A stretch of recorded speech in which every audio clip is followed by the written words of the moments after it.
गदा युद्ध में दुर्योधन और भीमसेन ये दोनों आगे निकले। सबको गदा युद्ध सिखाया, पर ये दो आगे निकले, दुर्योधन और भीमसेन। अश्वत्थामा धनुर्वेद के रहस्यों की जानकारी में बहुत बढ़ चढ़कर हुए। नकुल सहदेव तलवार की कला में सबसे आगे निकले, और भाला चलाने में महाराज युधिष्ठिर बिना देखे भी आवाज पर भाले से प्रहार कर सकते थे महाराज युधिष्ठिर। बुद्धि की, मन की एकाग्रता, उत्साह, अस्त्र विद्याओं की प्रवीणता, अस्त्रों का अभ्यास, गुरु के प्रति समर्पण, ये सब अर्जुन का सबसे ऊंचा था। धृतराष्ट्र के पुत्रों के हृदय में दुष्टता वास करती थी। वो पांडवों को प्रवीण देख करके बहुत हृदय में जलते थे। खास करके भीमसेन को देखकर दुर्योधन का हृदय जलता ही रहता था। नरश्रेष्ठ द्रोण ने एक दिन सबसे कहा कि हमने जितनी हमको गुरु कृपा से विद्याएं प्राप्त थी सब सिखा दिया, आप सब लोग एकत्रित हुई और परीक्षा दीजिए। एक बहुत छोटे से गीध की रचना करवाई काष्ठ की, और एक विशाल वृक्ष की ऊंचाई पर उसे टांग दिया, और सब राजकुमारों से कहा आसन में हो जाओ, वीरासन में, और इस गीध की गर्दन काट के गिरानी है। फिर ध्यान दीजिए, गीध की गर्दन काटनी है। धनुष लेकर सब वीरासन पर बैठ गए। सबसे पहले युधिष्ठिर जी, युधिष्ठिर तुम्हें क्या दिखाई दे रहा है? उनका महाराज आपके चरण, वृक्ष, गीध। बोले धनुष रख दो, चलो बाहर हो। सांप से ऐसे पूछा, प्रायः सब ऐसे। वृक्ष दिखाई दे रहा है, कोई कुछ कर्ण से पूछा, उनका गीध दिखाई दे रहा है, उसके पंजे दिखाई दे रहे हैं, पंख दिखाई दे रहा है, उसकी गर्दन दिखाई दे रही। रख दो, धनुष रखो, तुम अभी संधान की योग्यता तुम्हें प्राप्त नहीं है। अर्जुन जी से कहा तुम्हें गीध की गर्दन पर वार करके उसकी गर्दन काट के गिरानी है। मेरी आज्ञा का इंतजार करो। हां बोलो, तुम्हें क्या दिखाई दे रहा है? अर्जुन ने धनुष को खींच करके लक्ष्य पर दृष्टि रख करके कहा, गुरुदेव केवल गीध की गर्दन दिखाई दे रही। नहीं, किस रंग का है, उसके पंखे कैसे हैं, किस डाल पर है? गुरुदेव नहीं, केवल गीध की गर्दन दिखाई दे रही। प्रहार करो, काट के गिरा दिया। रोमांच हो गया द्रोणाचार्य जी के, और सब राजकुमारों से कहा केवल लक्ष्य दिखाई देना चाहिए, बस। ध्यान दीजिए, परमार्थ के पथिक का लक्ष्य है प्रियालाल। हमारे मन, बुद्धि, चित्त, अहंकार की स्थिति केवल प्रियालाल में होनी चाहिए। किसी पदाधिकारी, किसी धन संपत्तिवान, वैभववान, यशस्वी या नाना प्रकार की सुख भोग सामग्री, अनुकूलता, सम्मान, प्रतिष्ठा, कीर्ति, ये सब तो आप लक्ष्य वेधने की योग्यता में नहीं है। जैसे युधिष्ठिर जी ने कहा आपके चरण दिखाई दे रहे हैं, वृक्ष दिखाई दे रहा है, और फिर गीध दिखाई दे, ये सब लक्ष्य। ना कहो सो बोलिबो, ना कोई व्यवहार, अपनी कुंवर किशोरी को बज्जियत निहार निहार, रूप छके घूमत रहे, तन को तनिक न भान, नारायण दीर्घ जल है, यह है प्रेम पहचान। ये हमारा लक्ष्य है। सुने न काहू की कही, कहे न अपनी बात, नारायण वार रूप में मगन रहे दिन रात। अगर आपको संसार दिखाई देता, प्रपंच दिखाई देता है, राग द्वेष दिखाई देता है, तो तुम अभी लक्ष्य वेद करने की योग्यता में नहीं हो। वही उपासक परम पद का अधिकारी होता है जिसका एक ही लक्ष्य होता है, हर परिस्थिति में अपने आराध्य देव की स्मृति में तन्मय रहना। लक्ष्य वेदने पर ही हृदय द्रोणाचार्य जी का भर आया, और अर्जुन को हृदय से लगा करके सदैव सुखी रहो। आशीर्वाद मांगना थोड़ी पड़ता है। जब उपासक सच्चाई से भजन करता है तो गुरु कृपा कवच की तरह उसकी रक्षा करती है और आगे बढ़ाती है। क्यों? क्योंकि गुरु कृपा और हरि कृपा दो नहीं। वो हरि कह रहे तुम केवल भजन करो, योगक्षेमम वहां में हम, जो प्राप्त कराना है मैं प्राप्त कराऊंगा, और जो है उसकी रक्षा करूंगा। योगक्षेमम वहां में हम।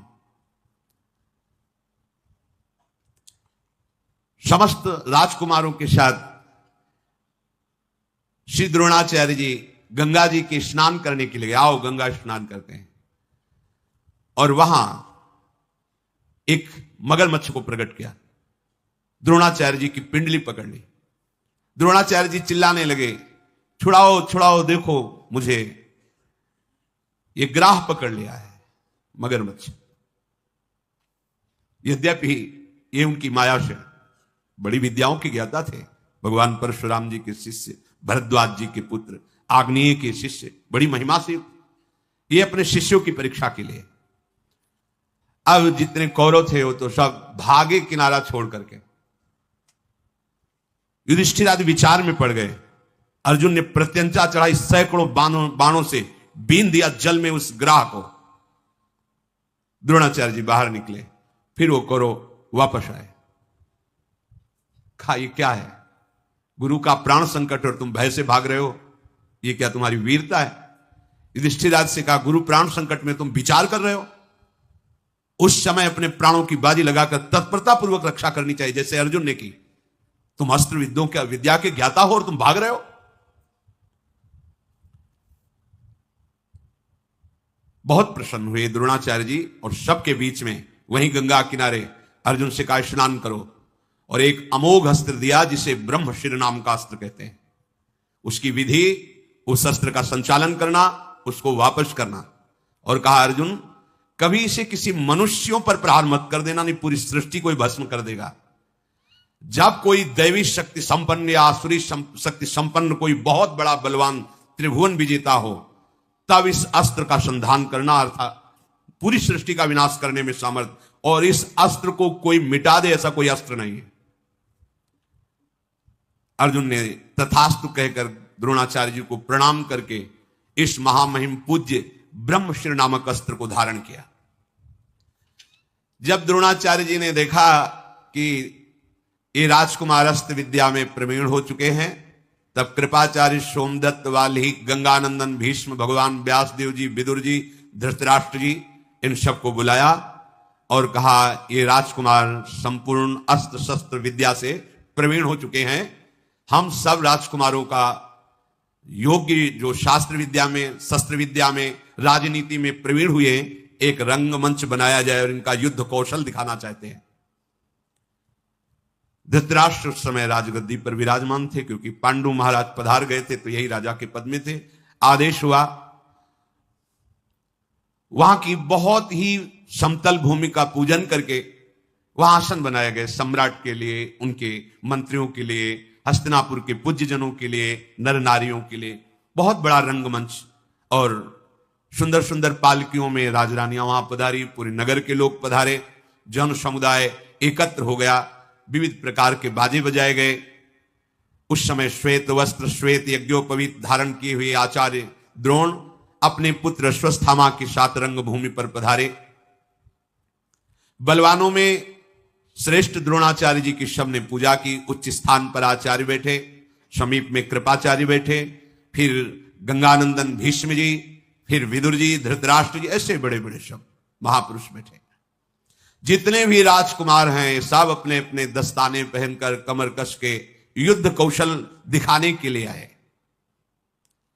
राजकुमारों में श्रेष्ठ महाराज युधिष्ठिर सबसे पहले आकर अपने आचार्य को और फिर पूज्य जनों को प्रणाम किया। यदि सभा में गुरुदेव विराजमान हो और गुरु के गुरु, गुरु के गुरु, ऐसे पूज्यजन विराजमान हो, तो शिष्य का पहला कर्तव्य है कि अपने गुरुदेव को साष्टांग प्रणाम करने के बाद ही किसी को प्रणाम करें। गुरु से बढ़कर उसकी दृष्टि में कोई महिमा नहीं होनी चाहिए। सबसे पहले अपने गुरुदेव को, वो खुद आदेश करेंगे, अरे नहीं ऐसा नहीं, उनको प्रणाम करो। पर शिष्य का पहला प्रणाम अपने गुरुदेव के लिए। तो सबसे पहले धर्मराज युधिष्ठिर जी ने द्रोणाचार्य को प्रणाम किया, फिर गुरुजनों को। राजकुमार जो दुर्योधन आदि हैं, ये सब अपने अपने अस्त्र शस्त्र लेकर रंगमंच पर आए। सबने धनुष झुका करके आचार्य चरणों में प्रणाम किया। एक एक करके अपनी धनुर्विद्या, गदा विद्या, तलवार, अश्व पर चढ़ना, हाथी पर चढ़ना, भूमि पर पैतरे बदलते हुए युद्ध करना और मल्ल युद्ध करना, कुश्ती आदि, ये सब दिखा रहे थे। दुर्योधन और भीमसेन हाथ में गदा लेकर के रंगभूमि पर जब उतरे तो ऐसा लग रहा था दो पहाड़, 10,000 हाथियों का बल दुर्योधन के अंदर और जन्मते ही 10,000 हाथियों का बल भीम के अंदर। पर जब इनको विष पवाया गया था तो 10,000 हाथियों का बल नागलोक, तो ये बहुत बल में बढ़े चढ़े थे भीम। दोनों महाबली योद्धा मंडलाकार होकर गदा युद्ध कर रहे हैं। कुंती जी और गांधारी जी धृतराष्ट्र को बताती जा रही, दुर्योधन ने ऐसा, भीम ने ऐसा।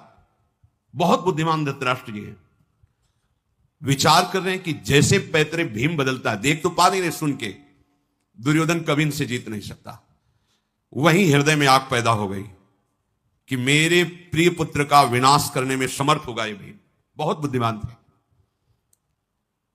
इन दोनों में ऐसा जोश आया कि युद्ध रूप प्रारंभ हो गया। फिर तो सारी रंगभूमि में हाहाकार मच गया। तत्काल द्रोणाचार्य जी ने अश्वत्थामा से कहा, बीच में जाओ, इनको रोक दो, ये रंग कौशल दिखाना है या युद्ध करना है। अश्वत्थामा ने कहा, गुरुदेव का आदेश है, रुक जाइए। तो जहां जिसकी गदा वहीं रुक गए। आदेश में एक भी हरकत उसके आगे नहीं, आदेश तो जहां जैसे। रसिक मुरारी जी के गुरुदेव श्यामानंद प्रभु ने जब उनके आश्रम में राजा ने आक्रमण करके बाधा पहुंचा दी, तो रसिक मुरारी जी वृंदावन में रहते थे। उनके गुरुदेव ने कहा, जाओ उनसे कह दो जिस स्थिति में हो उसी स्थिति में तत्काल हमारे सामने उपस्थित हो। तो प्रसाद पा रहे थे, मुंह में कवल, हाथ जूठा, वैसे ही पहुंच गए यात्रा करके। गुरुदेव के सामने जाकर कहा कि गुरुदेव प्रणाम नहीं कर सकता क्योंकि जूठे मुंह हो। तो जूठे क्यों हो, आचमन क्यों नहीं किया? क्योंकि गुरुदेव आपका आदेश था जैसे आप हो वैसे ही आ जाओ। तो प्रभु समय प्रसाद पा रहा था, वैसे ही आ गए। बहुत प्रसन्न है, जाओ आचमन करो। पूज्य श्री ललिताचरण गोस्वामी जी की सेवा में हरिवंश दास नाम के सेवक थे। 2 बजे उठते, मध्याह्न में के बाद विश्राम करके, और जल मांगते थे। उनकी अलग पद्धति से जल निकाला जाता था कुएं से। वो कुएं से जल निकाल ही रहे थे क्योंकि 2 बज गए। हरिवंश दास, हाँ जय जय, सुनो, छोड़ दिया रस्सी बाल्टी वही छोड़ दी। हाँ जय जय, पानी ले आओ जी। पानी निकाल रहे थे, आपने कहा सुनो तो छोड़कर आ गए, वो तो कुएं में गए। बहुत प्रसन्न है, ठीक है। तुम निज मंत्र की बात करते थे ना कल, आज आप तुम्हें निज मंत्र दे देते। डांटा नहीं कि तुमने रस्सी कर, नहीं, आज्ञा है, आ जाओ, छोड़ दिया वैसे जी। आज्ञा हुई तो जहां गदा है वहीं रोक दी, गुरुदेव की आज्ञा। आयुष लिए चले निज दास। ये अध्यात्म मार्ग इसी में पुष्ट होता है, मनमानी आचरण में नहीं। जो मुझे पुत्र से भी अधिक प्रिय है, हे दर्शक गणों, अब आप उसकी शस्त्रों में कितनी निपुणता की स्थिति आई है आप देख लीजिए। स्वयं द्रोणाचार्य जी ने अर्जुन को ऐसा संबोधन करके मंच पे उतारा। आचार्य स्वस्थ वाचन करके जे ही अर्जुन को उतारा, अर्जुन ने तो जैसे कोई बिजली चमके ऐसे अपने धनुष पर प्रत्यंचा चढ़ाई और ऐसा हर्षोल्लास के साथ विद्याओं का प्रदर्शन शुरू किया जो अभी तक किसी ने नहीं किया था। विदुर जी, शांतनंदन, भीष्म जी, ये सब बड़े बड़े महापुरुष देख रहे हैं। पांडुनंदन अर्जुन, जैसे अरण्य मंथन से अग्नि प्रकट होती है ऐसे तेजस्वी महापुरुष। पहले आचार्य के चरणों में बाण संचालन करके प्रणाम किया। यह वीर का प्रणाम होता है, गुरु के चरणों के समीप बाण जाकर के लगे। तत्काल आग्नेय अस्त्र से रंगमंच पर आग पैदा कर दी। तत्काल वरुणास्त्र से जल बरसा करके उसको शांत कर दी। वायुवास्त्र से जोर भरी आंधी चला दी और पर्जन्यास्त्र से बादल पैदा करके वर्षा शुरू कर दी। क्षण भर में अर्जुन आकाश में दिखाई देते, क्षण भर में बहुत छोटे दिखाई देते। एक क्षण में रथ में खड़े हैं तो दूसरे क्षण में रथ के नीचे खड़े हैं और अस्त्र कौशल बाणों की वर्षा शुरू कर दी। जैसे बाण पानी की बूंदें ऐसे बरस रहे हैं। बड़ी फुर्ती से बड़े सूक्ष्म लक्ष्य को बड़े शीघ्र बिना हिले डुले भेद देना। रंगभूमि में एक लोहे का बना हुआ स्वर्ण रखा गया जो बहुत तीव्रता से घूम रहा था यंत्र पर। अर्जुन ने एक साथ 5 बाण उसके मुख में भर दिए और वो ऐसे घूम रहा है। 5 बाण अलग अलग, कितनी सेकंड में सामने आया, 5 बाण से भर दिया। सब ने आश्चर्यचकित होकर के वाह वाह की। एक गाय का सींग ऐसे लटकाया गया था जो ऐसे बराबर हिल रहा था। अर्जुन उसके छेद में 21 बाण एक ही हिलने पर ऐसे 21 बाण से भेद दिया। बहुत सा अस्त्र कौशल अर्जुन ने दिखलाया। आश्चर्य की बात है, जब अर्जुन ये दिखा ही रहे थे और सब वाह वाही कर रहे थे, तो दरवाजे पर आवाज आएगी ताल ठोकने की, भुजाओं की। वो ऐसा लग रहा था जैसे कोई पहाड़ टूट गया हो। सबकी दृष्टि अर्जुन से हटकर दरवाजे की तरफ गई तो देखा दिव्य कवच धारण की हुई, कुंडल धारण की हुई कर्ण प्रवेश कर रहा है। ये जो पीछे कवच कुंडल अपहरण की बात बताई थी कि सूर्य भगवान ने स्वप्न में कहा, वो युद्ध क्षेत्र की थी। वहां उनकी प्रशंसा के लिए कहा था कि स्वयं सूर्य भगवान ने आदेश किया था, पर उन्होंने चीज की। ये युद्ध क्षेत्र में, जब महाभारत युद्ध, उस समय की बात। दिव्य कवच जो शरीर के साथ उत्पन्न हुआ था, जे ही कुंती जी ने देखा तो ये तो मेरा पुत्र है, इसी को तो गंगा में प्रवाहित किया था, और इसे अतिरथ ने पाला है। अधिरथ ने बड़ा आनंद हुआ, पर क्षोभ भी हुआ कि ऐसे वीर पुत्र को मैं घोषणा नहीं कर सकती कि मेरा पुत्र है। कुंती ने अश्रुओं से अपने कपोलों को भी होते चुपचाप कि कोई देख ना पावे, बड़ा आनंद हुआ। सबसे पहला पुत्र है सूर्य भगवान के द्वारा। प्रचंड किरण जैसे भगवान सूर्य पधारते, ऐसा तेजस्वी कर्ण आया, और द्रोणाचार्य कृपाचार्य जी को ऐसे प्रणाम किया मानो उपहास कर रहा हो। थोड़ा अभिमान भी था, गुरुजनों से ऐसा नहीं करना चाहिए। ऐसे गुरुजनों को एक हाथ से प्रणाम नहीं किया जाता वैसे।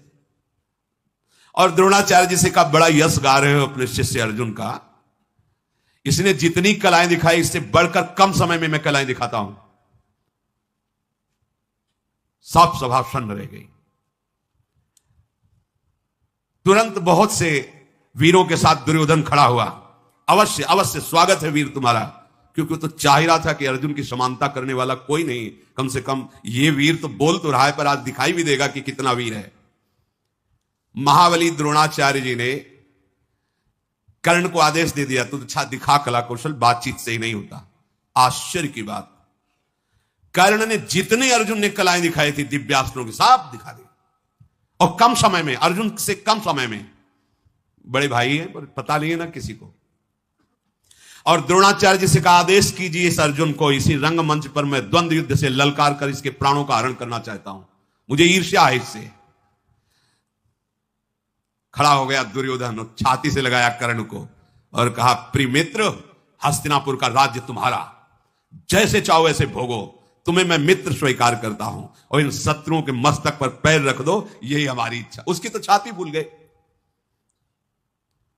कुंती जी के हृदय में बड़ा क्षोभ हुआ कि दोनों मेरे लाडले, में कैसे बता पाऊं कि कर्ण भी मेरा पुत्र है,